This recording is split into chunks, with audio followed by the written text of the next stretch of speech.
दोस्तों, जैसा कि आप सभी को पता ही होगा कि 23 अगस्त 2023 को इसरो ने अपने तीसरे मून मिशन चंद्रयान 3 को चांद के दक्षिणी ध्रुव पर सफलतापूर्वक लैंड कराकर इतिहास रच दिया था। इसी के साथ चांद पर पहुंचने वाला भारत दुनिया का चौथा देश बन गया, जबकि चांद के दक्षिणी ध्रुव पर पहली बार कोई देश पहुंचा। इसके बाद अगले 14 दिनों तक विक्रम लैंडर और प्रज्ञान रोवर ने अपना काम किया और चांद से जुड़ी कई अहम जानकारियों को इकट्ठा करके इसरो के कमांड सेंटर तक भेजा। इसमें चांद के तापमान और सल्फर आदि से जुड़ी कई जरूरी जानकारियां थी।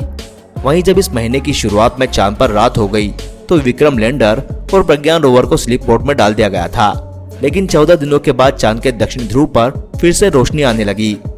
ऐसे में वैज्ञानिकों को उम्मीद थी कि जैसे ही सूर्य की रोशनी लैंडर विक्रम और प्रज्ञान रोवर पर पड़ेगी वे नींद से जाग जाएंगे, लेकिन अभी तक ऐसा कुछ होता हुआ दिखाई नहीं दे रहा है।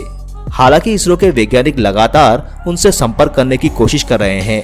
ऐसे में इसरो से एक अच्छी खबर सामने आ रही है।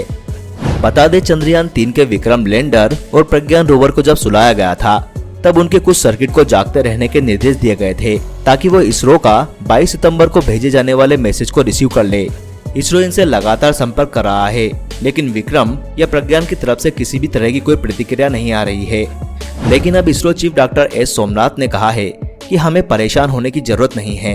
विक्रम लैंडर और प्रज्ञान रोवर में ऐसी तकनीक भेजी गई है कि जैसे ही वो पूरी तरह से सूरज की रोशनी से ऊर्जा हासिल कर लेंगे वो खुद ब खुद जाग जाएंगे, यानी ऑटोमेटिकली एक्टिव हो जाएंगे। हमें बस यहाँ से उन पर नजर रखनी है। हमारे पास अभी 13-14 दिन बाकी है। इतने दिनों में किसी भी दिन विक्रम और प्रज्ञान से अच्छी खबर आ सकती है। सूरज के ढलने यानी कि शिव शक्ति पॉइंट पर फिर से अंधेरा होने से पहले खुशखबरी आ सकती है। इससे ठीक पहले 22 सितंबर 2023 को अहमदाबाद स्थित इसरो के स्पेस एप्लीकेशन सेंटर के डायरेक्टर नीलेश देसाई ने कहा था कि इसरो चंद्रयान 3 को यानी कि लैंडर रोवर को 23 सितंबर को जगाने का प्रयास करेगा। फिलहाल लैंडर रोवर निष्क्रिय है। यह प्रयास तब तक जारी रहेगा जब तक वहां से कोई प्रतिक्रिया नहीं आती। बता दें, चांद पर सुबह हो चुकी है और रोशनी पूरी तरह से मिल रही है, लेकिन चंद्रयान 3 के लैंडर और रोवर को अभी तक पर्याप्त ऊर्जा नहीं मिल पा रही है। बावजूद इसके चंद्रयान 3 से कई इनपुट मिले हैं, जिसकी इसरो के वैज्ञानिक गहनता से जांच कर रहे हैं। इसके अलावा पिछले 10 दिनों में मिले डाटा का भी एनालिसिस किया जा रहा है। जैसा कि आपको पता ही होगा कि अभी तक चंद्रयान 3 स्लीप मोड में था। उस समय चांद के दक्षिणी ध्रुवीय इलाके में तापमान -120 डिग्री से लेकर -220 डिग्री सेल्सियस था। इससे यंत्रों के सर्किट बिगड़ने की संभावना होती है। इस तापमान का विक्रम लैंडर और प्रज्ञान रोवर पर कितना असर हुआ है वो चंद्रयान 3 के पूरी तरह से जागने के बाद ही पता चलेगा। इससे पहले आज अल सुबह यूरोपियन स्पेस एजेंसी के कोरो स्पेस स्टेशन से चंद्रयान 3 के लैंडर विक्रम को लगातार संदेश भेजे जा रहे थे, लेकिन लैंडर की तरफ से जो रिस्पॉन्स आया वो बहुत ही कमजोर था। यानी कि उसके पास से जिस तरह की ताकतवर रेडियो फ्रिक्वेंसी आनी चाहिए थी वो नहीं आ रही थी।